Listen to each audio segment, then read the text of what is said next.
Olá pessoal, boa noite, sejam bem-vindos a mais uma dessas nossas lives em que a gente analisa o nosso livro Direito Tributário. Só que terminou uma conexão minha, ok? Perdão por esse início meio travado, mas vamos lá. A gente vai agora continuar a analisar o livro Direito Tributário de minha autoria. Nós analisamos até agora até o capítulo de número 8, capítulo referente à suspensão da exigibilidade do crédito tributário, e agora nós vamos passar a tratar do nosso capítulo 9, que é o capítulo referente à extinção do crédito tributário. Esse capítulo é relativamente longo, por isso nós vamos dividi-lo em duas lives. Nós vamos fazer a live de hoje, em que a gente vai abordar boa parte das formas de extinção, e depois, na próxima live, a gente vai abordar a segunda parte na qual a gente vai tratar de prescrição e decadência. Então, com prescrição e decadência são formas de extinção em que muita jurisprudência tem que ser analisada. Eu vou aqui apontar os principais aspectos dessa jurisprudência, então vou separar numa live em separado, prescrição e decadência e mais algumas outras formas de extinção, e na parte de hoje a gente vai analisar as primeiras dessas formas. Então serão duas lives tratando de extinção de crédito tributário.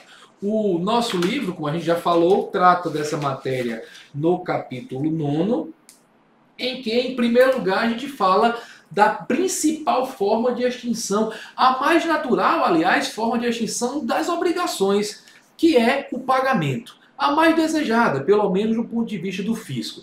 E aqui é fundamental a gente entender o seguinte: as formas de extinção do crédito tributário, elas basicamente são adaptações para o âmbito tributário das famosas formas de extinção das obrigações lá em direito privado. Então a gente vai falar em pagamento, em compensação, transação, remissão, que também são formas de extinção do crédito tributário.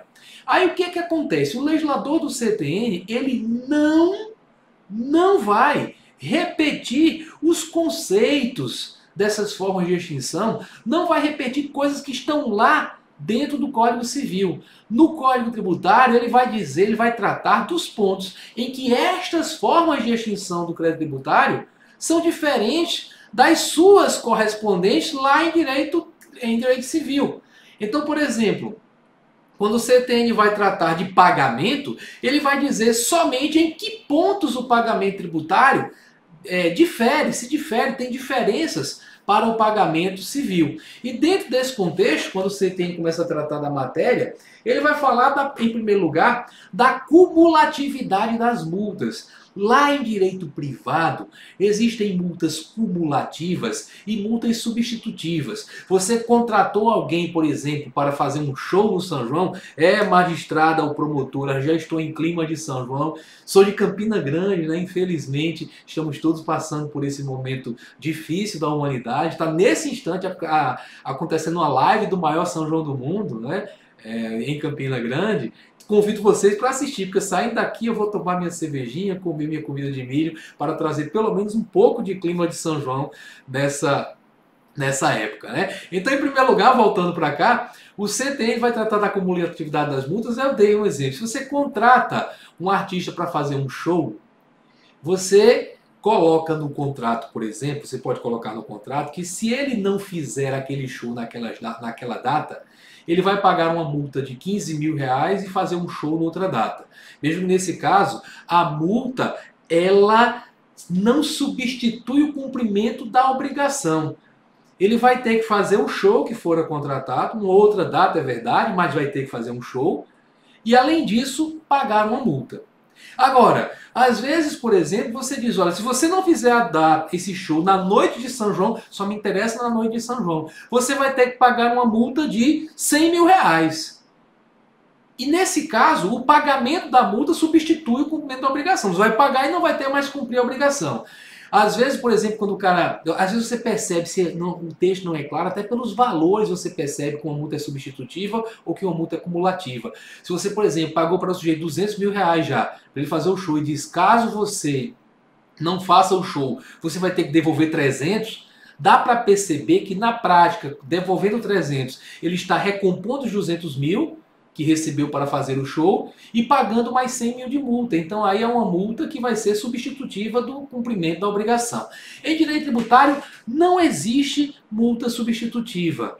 O Código Tributário Nacional prevê que a imposição de penalidade não ilide no sentido de não afasta, alguns autores defendem a palavra deveria ser ilide, ok? Mas ela se diz não ilide o cumprimento integral da obrigação.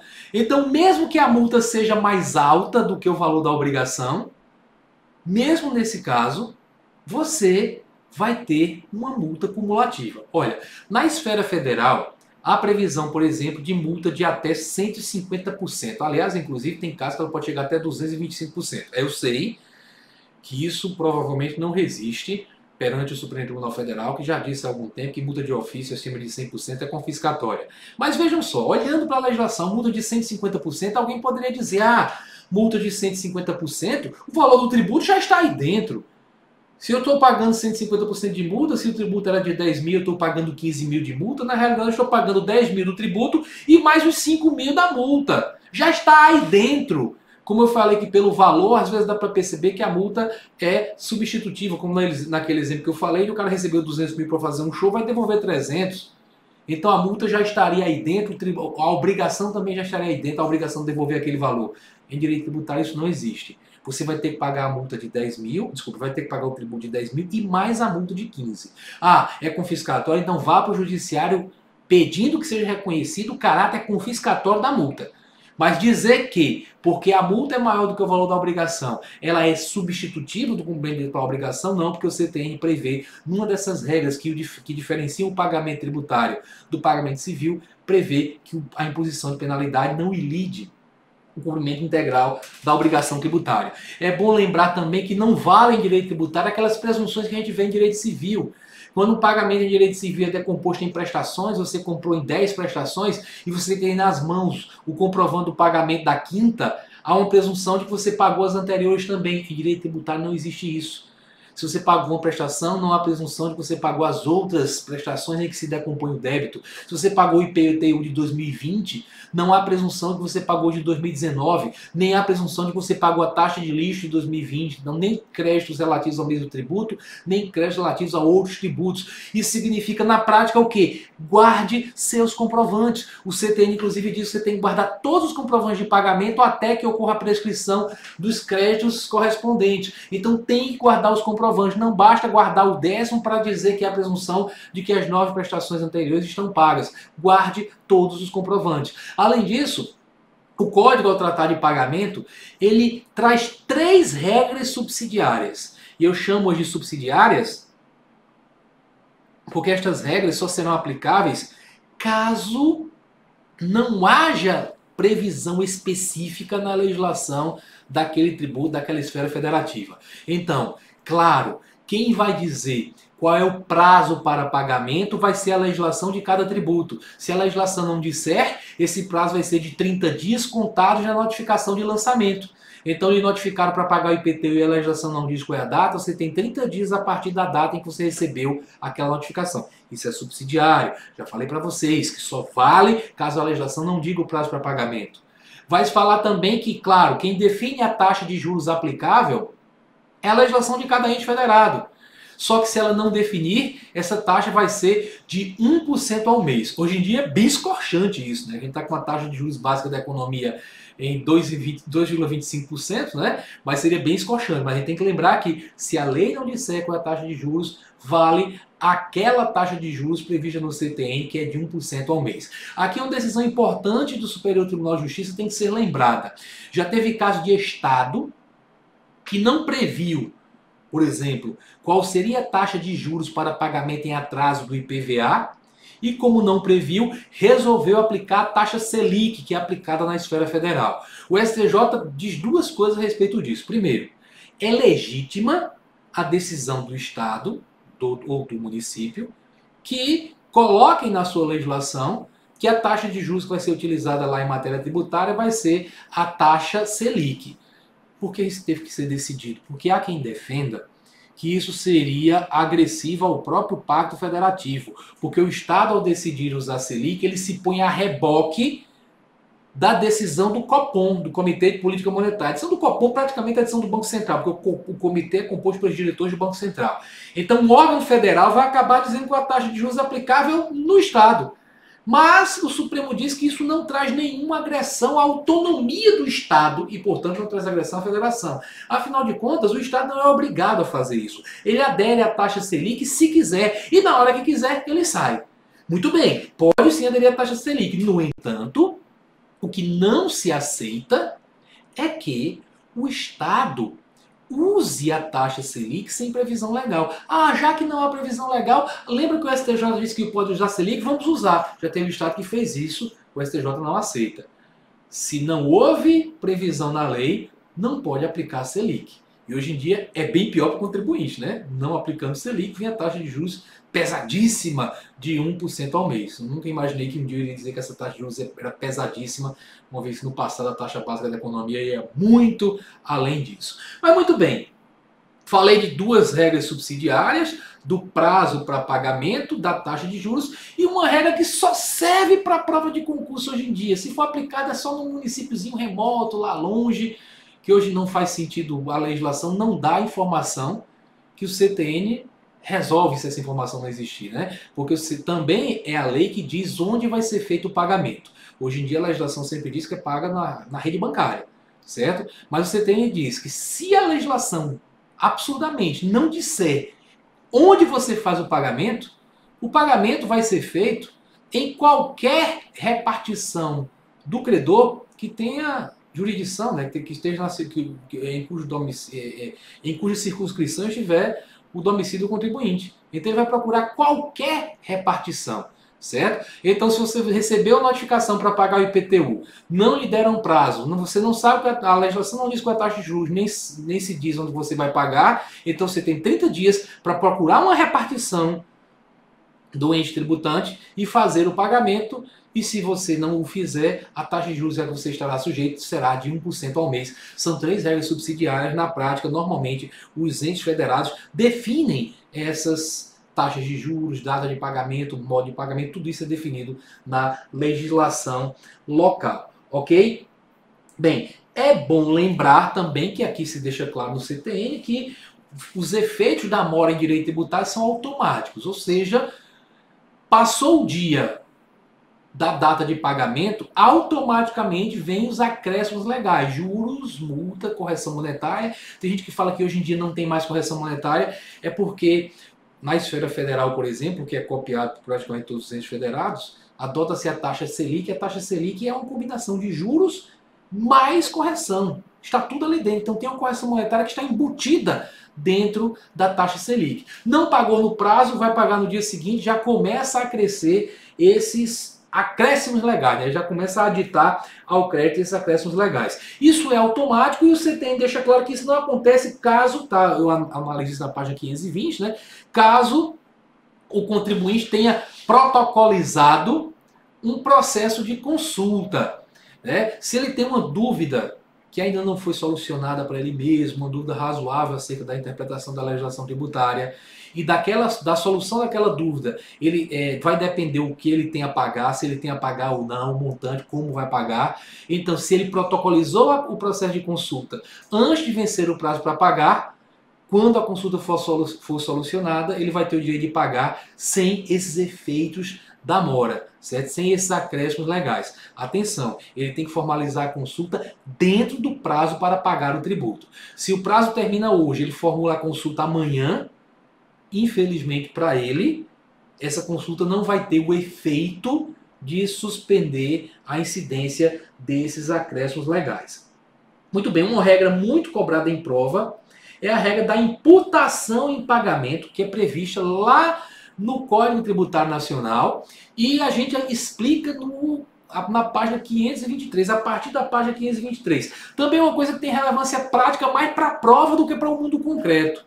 Qual é a ideia de imputação em pagamento? O CTN diz que ela vai ser feita quando você tem o mesmo credor e o mesmo devedor, mas vários débitos tributários, várias obrigações tributárias. Então, o mesmo devedor deve ao mesmo credor vários valores a título de tributo.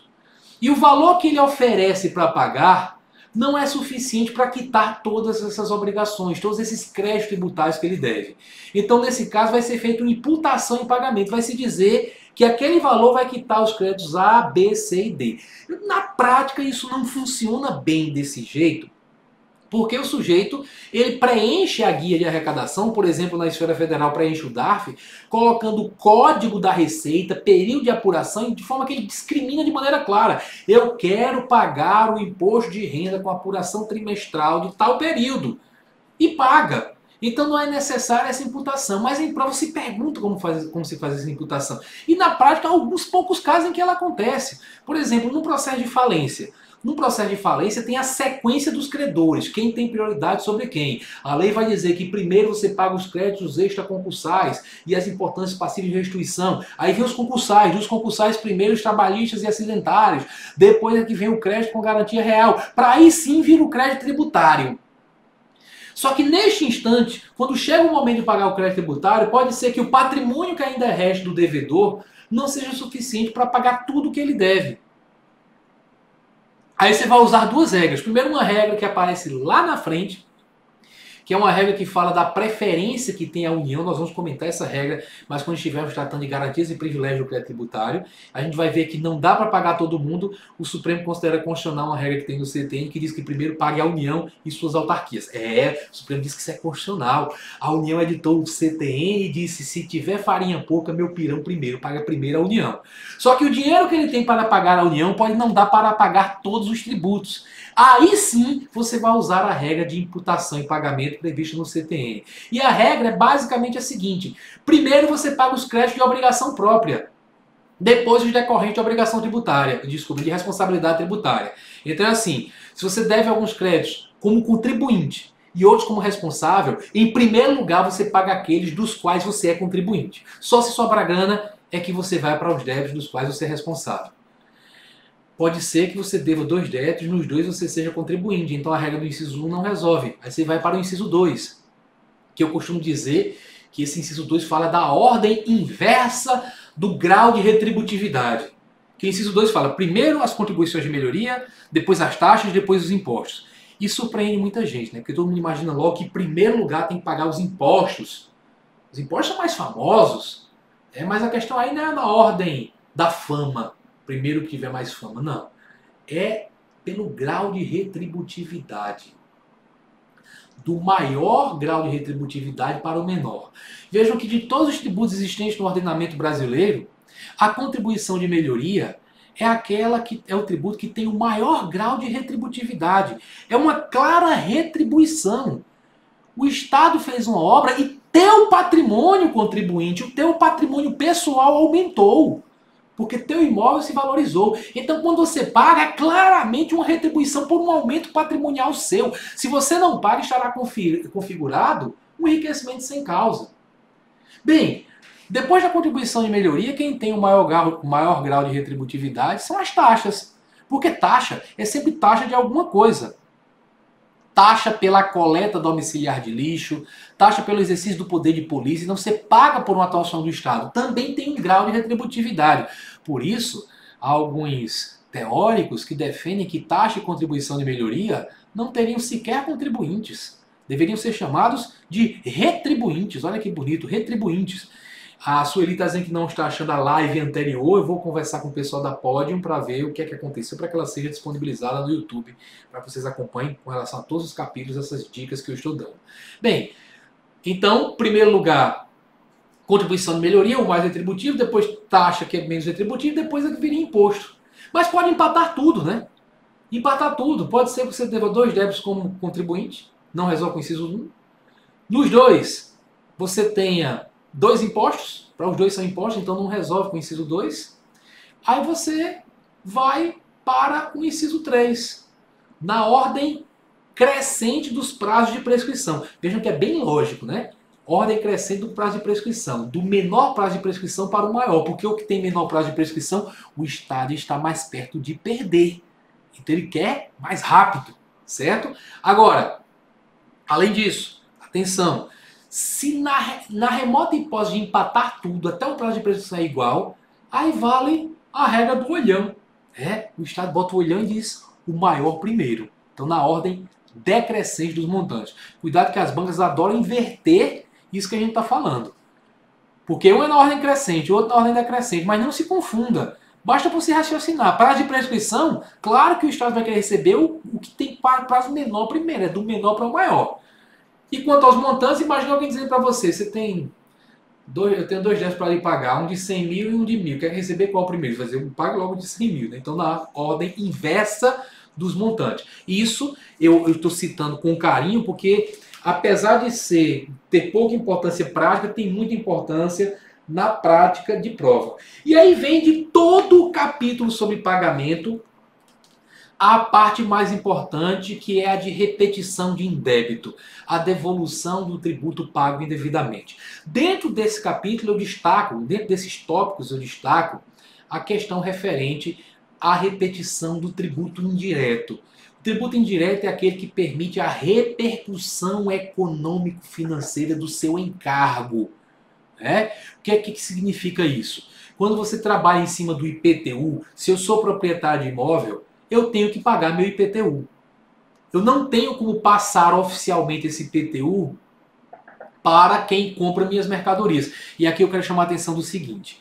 Os economistas gostam de tirar onda com o pessoal da área de direito, dizendo, olha, o cara que é dono de uma empresa, que vende mercadorias, ele embute o IPTU dele também no valor das mercadorias que ele vende. Só que isso não é feito oficialmente.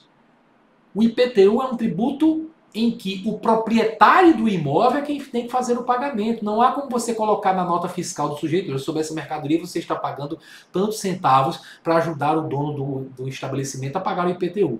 IPTU é um tipo de tributo direto, é encargo do comerciante. Eu sei que na prática o sujeito consegue repassar, depende das situações de mercado, que às vezes o mercado está tão ruim que ele não consegue, mas na prática ele consegue repassar. Só que esse repasse não é oficial, como é oficial o repasse do ICMS.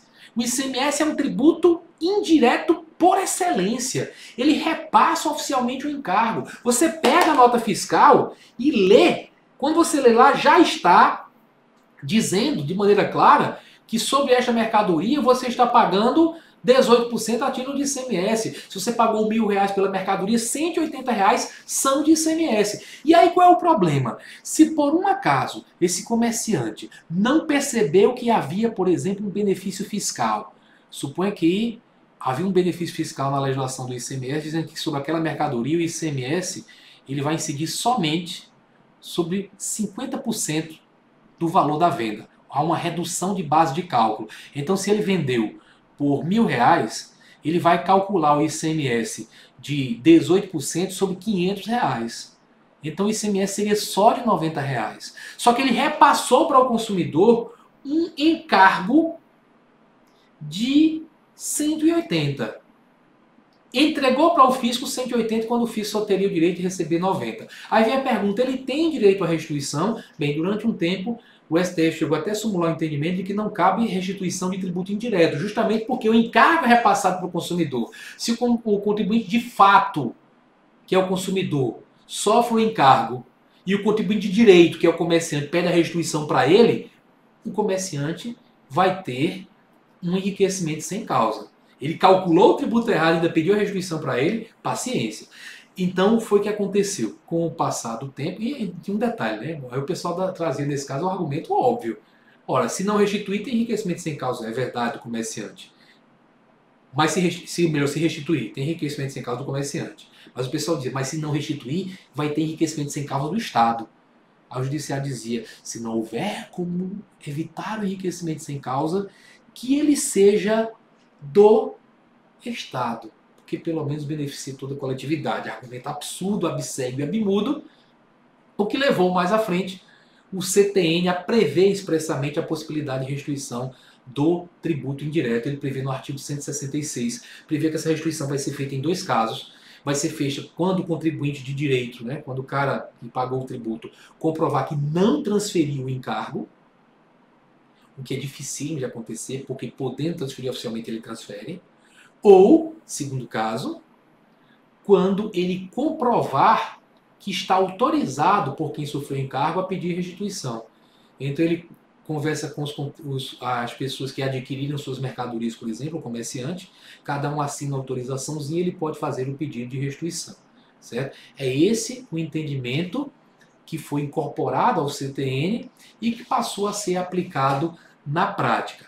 Só que, prestem atenção ao seguinte, da maneira como foi decidido, isso traz para o contribuinte de fato, porque lembrar, no ICMS, o contribuinte de direito, que é quem o direito manda fazer o recolhimento lá no banco, que é quem tem que pagar a guia lá no banco, que é o sujeito passivo da relação de lei tributária, certo? O contribuinte de direito é o comerciante. Mas, de fato, o dinheiro sai do bolso do consumidor. Então, o consumidor é o contribuinte de fato.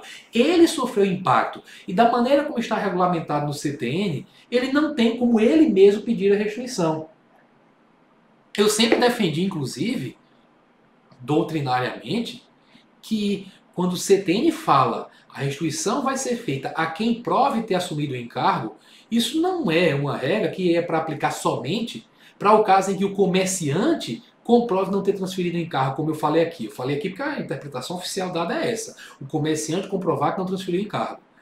Na realidade, e eu estou falando comerciante sempre que o exemplo que estou citando é o ICMS, né? Mas aí vai para qualquer tributo indireto, o contribuinte de direito não ter transferido o encargo. Mas eu falo o seguinte, quando se diz que a restituição vai ser feita a quem prove ter assumido o encargo, isso dá direito a, por exemplo, o cara comprou a mercadoria com a nota fiscal dizendo que tem R$ 180 de ICMS, ele pedir a restituição, porque com aquela nota fiscal ele prova ter assumido o encargo. Só que o entendimento do Superior Tribunal de Justiça é que o contribuinte de fato é um estranho à relação jurídico-tributária.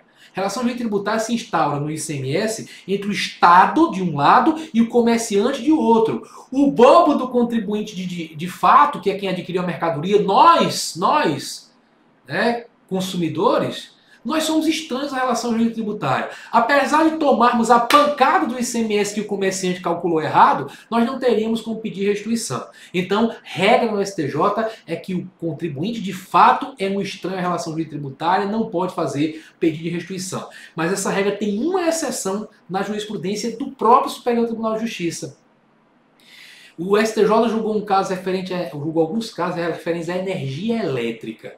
Vejam, a concessionária de energia elétrica da sua cidade, a Eletropaulo, a Light, a Celp aqui em Pernambuco, a Coelba na Bahia, a Energisa em alguns estados brasileiros. Então, aquela concessionária que lhe vende energia elétrica, ela é comerciante de energia elétrica e quando você olha na sua fatura, vem lá cobrar, está lá dito qual o ICMS daquela operação. Então ela é o contribuinte de direito, porque ela faz o recolhimento para o Estado, e você é consumidor, e nós, consumidores de energia elétrica, somos contribuintes de fato. Só que nesse caso, o STJ aceitou que os consumidores de energia elétrica pudessem batalhar na justiça pela restituição do ICMS cobrado nas contas. Claro que não foi para nós isso daí, foi para grandes industriais. Foi naquele caso que eu não vou detalhar aqui, mas só dar um avisozinho para quem conhece essa matéria. Não vou detalhar aqui agora, a gente vai falar disso mais à frente, mas foi o caso daqueles casos sobre reserva de potência de energia elétrica, grandes industriais querendo uma restituição, porque o ICMS era calculado sobre o valor que eles contratavam e não sobre o que eles consumiam. Então foram para a justiça e foi o que a STJ disse. Ao invés de dizer, como dizem todos os casos, ele é consumidor, então é estranho a relação jurídico-tributária, o STJ disse que, como serviço de energia elétrica, para efeito de tributação, ele é considerado mercadoria, tá? A energia elétrica é considerada mercadoria. Mas a gente sabe que tem um serviço público por trás dessa história, é um serviço delegado, sujeito a altas doses de regulamentação estatal, então isso inibiria o contribuinte de litigar com o Estado.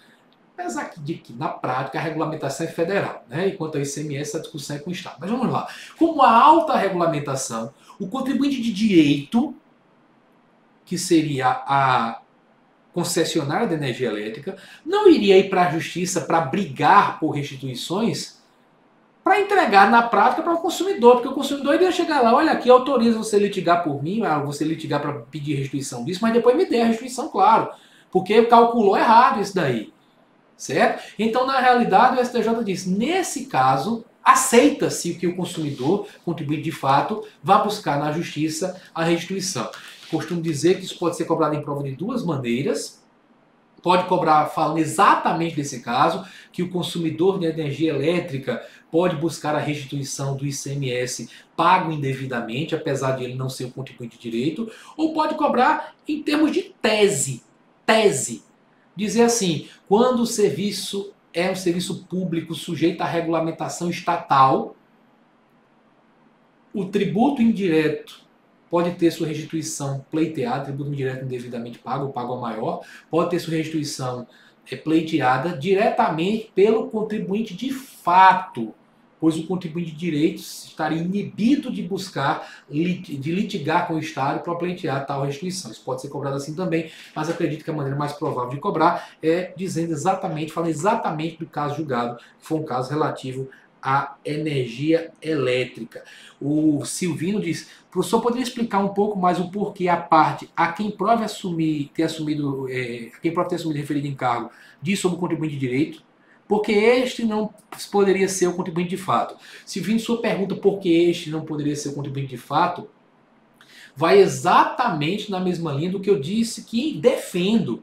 Eu defendo quando se fala que a restituição vai ser feita a quem prova assumir o encargo, o que o legislador quis dizer com isso, o que a lei quis dizer com isso, que o que importa é a vontade da lei, não do legislador, é dizer, olha, meu amigo, quem foi prejudicado pelo recolhimento indevido, quem sofreu isso no seu bolso, essa criatura que pode pedir restituição. Mas o raciocínio do STJ é dizer o seguinte, olha, quem pode pedir restituição é quem faz parte da relação jurídico-tributária. É quem é sujeito passivo de direito. Contribuinte de fato é relevante para questões econômicas. A relevância que o direito tributário dá, um pouco de relevância para ele, é só aqui, dizendo, olha, mas não ao ponto de dizer você pode pedir restituição. O CTN, no entender do STJ, diz que o que ele tem de relevância é dizer o seguinte, olha, como ele que sofreu encargo, seria injusto o contribuinte de direito pedir restituição e embolsar a grana sem ele nem saber. Então, só se faz a restituição ou se o cara não transferiu o encargo, ou se está autorizado por quem receber esse encargo a pedir a restituição. Por isso que eu falei, por quem não transferiu encargo. Não é isso que está escrito no código. Como você viu, está escrito no código, a restituição vai ser feita a quem prove ter assumido encargo. Mas o STJ fala, isso vai ser quando o cara que não transferiu encargo pedir restituição. Teve um caso recente decidido quanto aos Correios, que eu acho até engraçado, né? Que os Correios, depois que tiveram reconhecimento já há algum tempo, né, pela jurisprudência do STF de que são imunes, eles foram para a justiça depois buscar restituição dos tributos que vinham pagando. E quanto a imposto sobre serviços que os Correios tinham pago, eles foram para a justiça e até o Tribunal Regional Federal, não lembro qual foi a região, a decisão da justiça foi dizer o seguinte, olha, o ISS cobrado pelos Correios, os Correios ele incluem o valor do ISS no valor que ele cobra aos usuários de seus serviços. Como ele inclui, ele não pode pedir restituição, salvo se ele comprovar que está autorizado por todo mundo com quem transacionou com os Correios a pedir restituição, que é impossível para os Correios, né? Então, os Correios transferem esse encargo. Quando chegou no STJ, o STJ disse algo que foi para ajudar os Correios que passam por grande dificuldade. Mas olha o que o STJ disse. Disse o seguinte, ora, os Correios há muito tempo insistiam na tese de que são imunes, de que não tinham que pagar impostos sobre seu patrimônio, sobre sua renda, sobre seus serviços. Então, se eles entendiam que eram imunes, brigavam na justiça, apanhavam, quase sempre perdiam, até inverter a jurisprudência em 2005. Mas se eles historicamente invocavam essa imunidade, ora, então é claro que se entenderem imune, eles não incluíam o valor do ISS nos preços que cobram os usuários de seu serviço. Seria ter muito coração, né? Já que eu acho que esse tributo não é devido, apesar de estarem me cobrando, eu estar pagando, mas como eu acho que ele é indevido, eu vou ser decente. Eu acho que é indevido, não vou incluir nas contas. Mas foi assim que o STJ disse. Mas vejam, o raciocínio foi dizendo, você, que é o contribuinte de direito, que pelo menos fez o recolhimento como contribuinte de direito, não deveria nem ser, né, porque isso é imune, mas foi indevidamente colocado como contribuinte de direito, você nesse caso vai pedir a restituição, porque eu digo que você não colocou o valor ali dentro, porque você se considerava imune. Eu acho que foi para ajudar. Mas tá aí respondido. Silvino, a sua pergunta eu só tenho como responder dizendo o que é que o STJ pensa, porque na realidade eu concordo com você que a restituição deveria ser feita para o contribuinte de fato.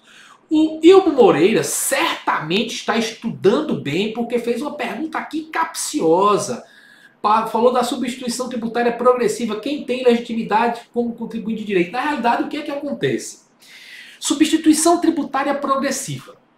Acontece essa substituição nas cadeias de produção e circulação caracterizadas por aquilo que eu tenho que aconteça comigo e não acontece, que é a capilaridade.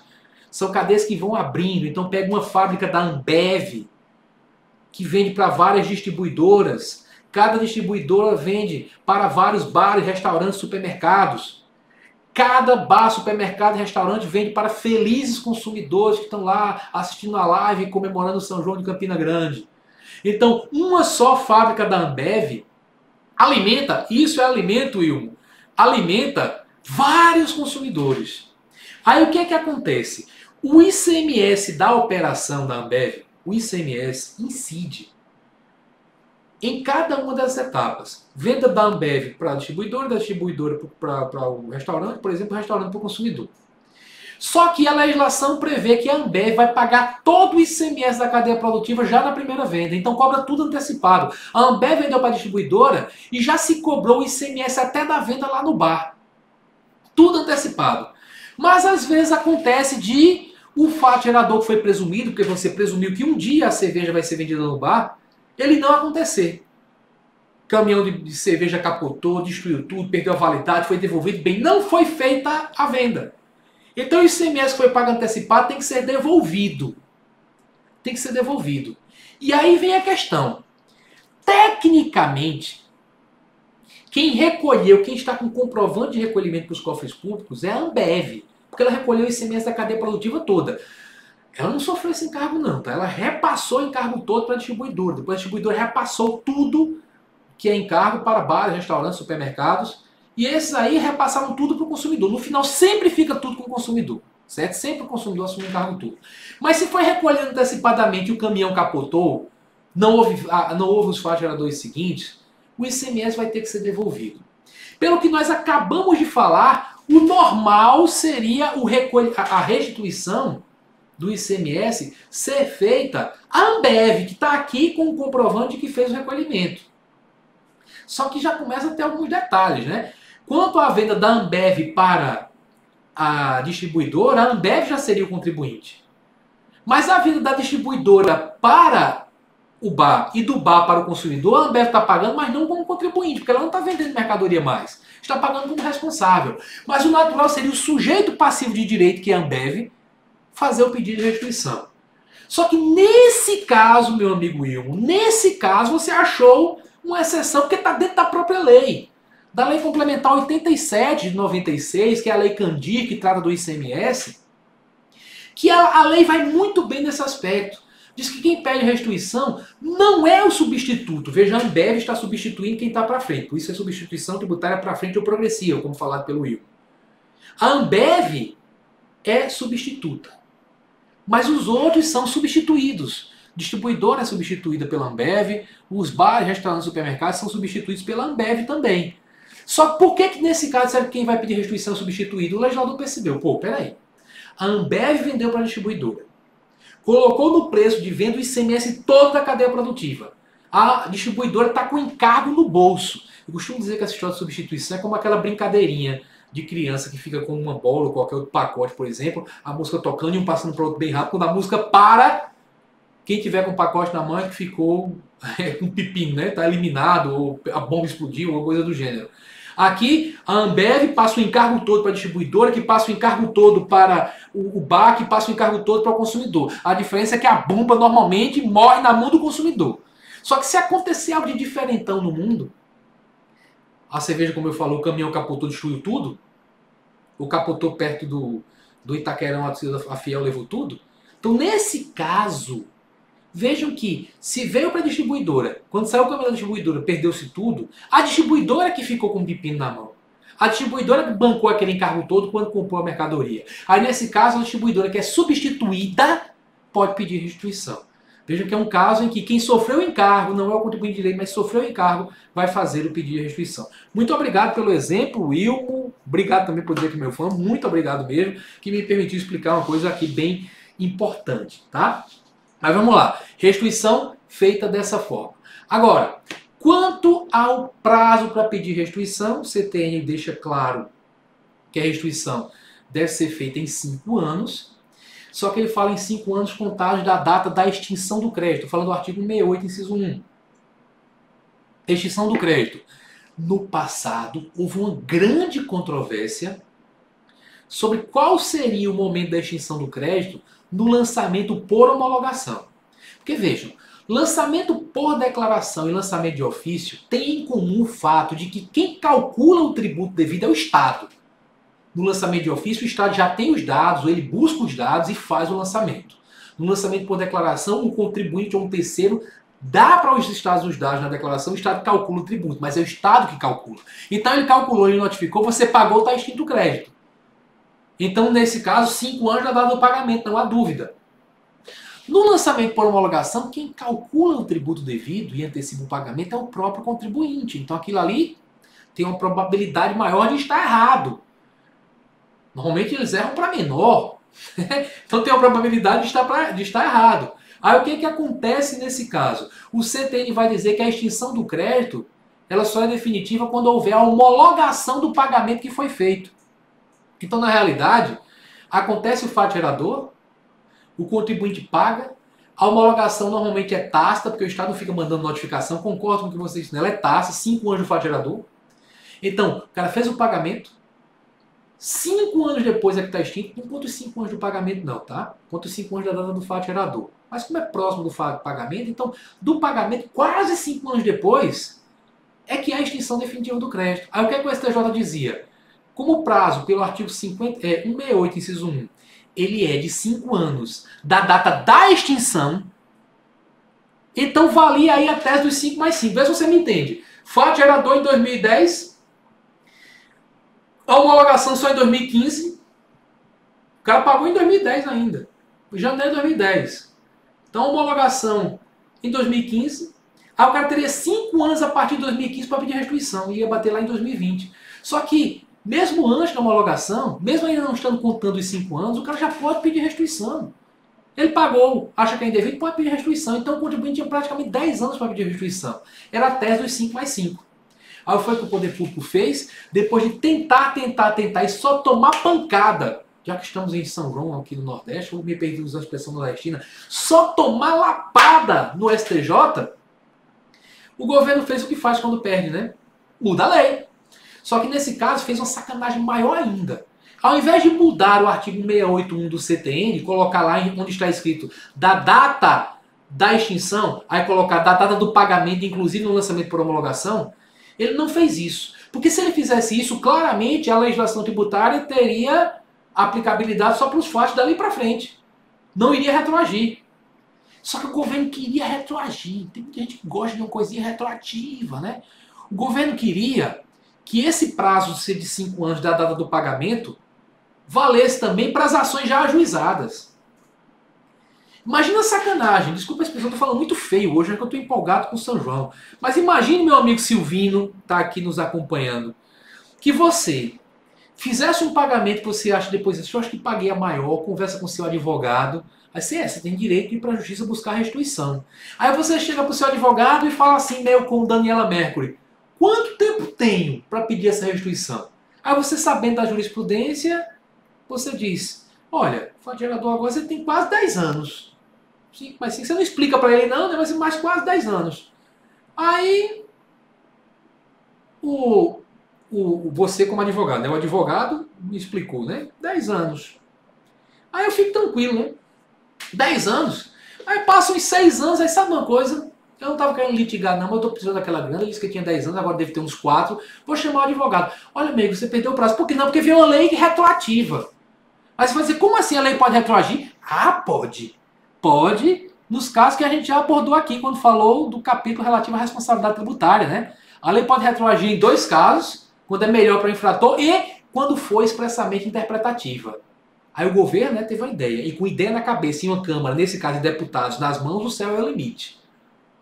O governo fez uma lei, a Lei Complementar 118 de 2005, que oficialmente era para adaptar o CTN à lei de falências, mas trouxe outras cocitas. Entre essas outras cocitas, colocaram naquele artigo, aquele artigo que não faz mal a ninguém normalmente, esta lei entra em vigor tantos dias após sua publicação. Eles colocaram um pouquinho diferente. Colocaram, esta lei entra em vigor 120 dias após sua publicação, observado quanto ao artigo tal, o disposto no artigo 106, inciso 2 do inciso 1 do CTN.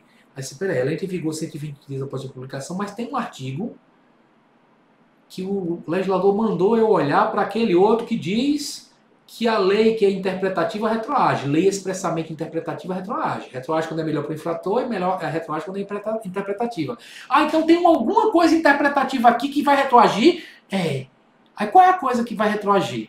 Era um artigo dessa lei, se não me engano, artigo 3º da Lei Complementar 118 de 2005, que diz que aquele dispositivo do CTN 168, inciso 1, que diz que o prazo para de restituição é de 5 anos da data da extinção, deve ser interpretado como 5 anos da data do pagamento no lançamento por homologação. O lançamento por homologação é a data do pagamento.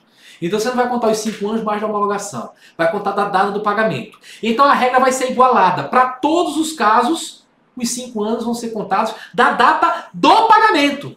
Que ótimo, né? Ótimo. Só que quiseram dizer que isso retroage. A lei interpretativa retroage até que data? Retroage a data da edição da lei interpretada. Só respeita a coisa julgada. Então retroagiria a data da edição do CTN. Ok? Então, todo mundo iria perder o prazo retroativamente. Mas ainda existem juízes em Brasília. Como foi dito, no caso de Sanssouci, tão famoso, o STJ diz, esta lei não é interpretativa. Esse preceito é normativo. É uma nova norma, muda uma regra de conduta. Portanto, vale daqui para frente. Ou melhor dizendo, vale da data em que entrou em vigor a lei para frente. A lei não entrou em vigor 120 dias após a publicação, então para aí também valeu dali para frente. Pagamentos feitos dali para frente, aí sim se sujeitaram ao novo prazo. Então hoje em dia, todo e qualquer tributo pagou tem 5 anos para pedir restituição da data do pagamento. Só há uma exceçãozinha, que é o inciso 2 do artigo 68, que se refere a um caso também não muito comum, em que você, contribuinte, teve uma decisão condenatória mandando você pagar, dizendo que o tributo é devido, seja decisão judicial, seja administrativa. Aí você pagou, mas continuou litigando para inverter aquela decisão. Isso não é comum de acontecer. Porque você só faz isso se você for bobinho. Porque se é um processo administrativo tributário, basta você recorrer que você não tem que pagar. Apenas o recurso já suspende a exigibilidade do crédito. E se é judicial, você pode, se você quer discutir ainda, você vai discutir, então você não precisa pagar. Você pode depositar um montante integral e suspender a exigibilidade. Mas, legem habemus, tenhamos a lei, porque às vezes cai em prova, até montam questão concreta sobre isso. Se você pagou e ficou brigando na justiça, litigando, ou na justiça ou na administração, litigando para tentar inverter a decisão que ele mandou pagar, e conseguiu inverter, você vai ter 5 anos contados da nova decisão. Vai ser o único caso em que você não conta do pagamento. O que é bem óbvio, né? Senão imagine, eu paguei, passei 6 anos litigando, porque o processo no Brasil demora muito. Depois de 6 anos a justiça disse, realmente você não deveria ter pago. Agora eu vou pedir restituição. Não pode mais, amigo. Você tem 5 anos da data do pagamento, porque passaram 6 anos, você passou 6 anos discutindo. Claro que não pode ser assim. Então, da data da nova decisão, que inverteu o anterior, você tem 5 anos para pedir restituição. Lembrar que isso vale somente para a criatura que estava litigando e inverteu a decisão que era contra ele. Não vale para as decisões em controle concentrado de constitucionalidade com efeito erga omnes. Porque o que é que acontece? Já teve caso de do cara vir pagando tributo, pagando. Aí sai uma decisão do Supremo Tribunal Federal dizendo que esse tributo é inconstitucional. Ou o aumento de tributo é inconstitucional. Passou de 1 para 2%, esse aumento de 1% é inconstitucional. Então a decisão você aprende, né, lá em controle de constitucionalidade, que a decisão em sede de controle concentrado de constitucionalidade, um ADIM, por exemplo, ação de inconstitucionalidade, ela tem efeito erga omnes, é para todo mundo. E vinculante, a administração vai ter que seguir, a administração e os outros órgãos do judiciário. Aí você, opa! Então eu vinha pagando a mais, eu tenho direito à restituição. Tem, meu amigo, tem. Só que você vai dizer, igual Daniela Mercury, quanto tempo tenho para pedir restituição? 5 anos da data do seu pagamento. Aí você, mas peraí, não tem um artiguinho que diz que se tiver uma decisãozinha judicial que diz que o pagamento é indevido, eu tenho 5 anos para pedir a decisão? Então eu quero 5 anos da data da decisão em ADIM. A decisão direta constitucional não foi julgada hoje, então eu tenho 5 anos daqui para frente para pedir restituição de todo o passado. O Supremo já chegou a julgar assim. Depois ele percebeu, peraí, não existe prazo para ninguém ajuizar uma ação direta de inconstitucionalidade. Se um tributo, imagina, uma contribuição para a Seguridade Social está sendo cobrada há 20 anos. 20 anos depois, o Supremo declara essa contribuição inconstitucional. Lembra que não há prazo para ajuizar a DIN, nem há prazo para o Supremo julgar, dizer que é inconstitucional. 20 anos depois, dizer que é inconstitucional e todo mundo poder pedir restituição de todos os 20 anos, quebraria a Previdência, meu amigo. Uma contribuição para a Seguridade, imagina uma contribuição específica para a Previdência, quebraria a Previdência. Então, qual é a solução para esse caso? O Supremo disse, olha, é simplesmente dizer, o prazo não muda, o prazo é 5 anos do pagamento. Sai uma decisão em ADIM, você pode pedir restituição dos últimos 5 anos. Quanto ao 6º ano dessa história, perdão, mas você perdeu. Certo? O mesmo raciocínio vale para quando o Supremo julga o caso de Zé, por exemplo, julgou o caso de Zé dizendo que um tributo era inconstitucional, aí tem um artigo na Constituição, artigo 52, inciso 10, que prevê que quando o Supremo declara inconstitucional uma lei, num caso concreto, o Senado pode editar uma resolução suspendendo essa lei. Então a decisão que tinha efeito só inter partes, uma decisão só para Zé a decisão, agora vai ter eficácia para todo mundo, né? Porque a lei vai ser suspensa. O Supremo diz, todo mundo agora pode pedir restituição se a decisão para Zé for dizendo que o tributo é inconstitucional. Mas isso não muda o prazo. Não vai ser 5 anos da publicação da resolução do Senado. É 5 anos da data de cada pagamento. Então, para você, para o contribuinte, a regra 5 anos do pagamento. Só muda essa regra quando você, numa decisão para você, conseguir inverter uma anterior decisão condenatória. Ok? Então, atenção especialíssima para esses casos referentes à repetição de indébito com suas devidas anotações jurisprudenciais. Bem, como eu falei para vocês, o tema é extinção do crédito tributário, certo? Extinção do crédito tributário eu vou dividir em 2 lives. Só responder uma questão aqui. O Diego L. Dias diz, professor, cheguei atrasado na live, não sei se chegou a falar, mas as contribuições especiais entraram em qual ordem no artigo 632? E eventuais empréstimos compulsórios? Essa pergunta é muito boa, porque vocês devem lembrar que eu falei aqui da imputação em pagamento, aí coloquei que o inciso 1 fala que em primeiro lugar as contribuições de obrigação própria, depois de responsabilidade, aí no 2 vem empréstimo compulsório, desculpe, primeiro contribuições de melhoria, depois taxas, depois impostos, que é a ordem inversa do grau de retributividade, do tributo mais retributivo para o menos retributivo. Aí ele pergunta, e contribuições especiais? E empréstimos compulsórios que não foram citados ali? Aí, meu amigo, por que não cita ali? Porque o CTN, que é o que estamos lendo, o artigo 632, ele diz lá no artigo 5º que os tributos são impostos, taxas e contribuições de melhoria, ponto. Como ele diz que só são esses, quando ele vai colocar a lista, ele só coloca esses. Certo? Essa pergunta que você me faz aqui, eu nunca vi fazerem em prova, porque a banca não quer entrar numa seara do que é discutível. Ela vai cobrar do jeito que está lá no artigo.